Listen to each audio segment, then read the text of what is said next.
trickiest thing to get the motherboard is to stick a flathead screwdriver there and a flathead screwdriver there, like a flathead like this.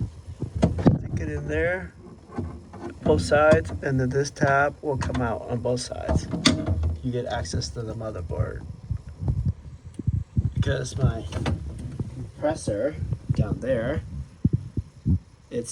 has continuity and all around. I think it's like close to 8 ohms, and then the one of these two, the one down there was like 12 ohms, and my fan on my condenser is not even spinning, so everything is towards this bad boy here.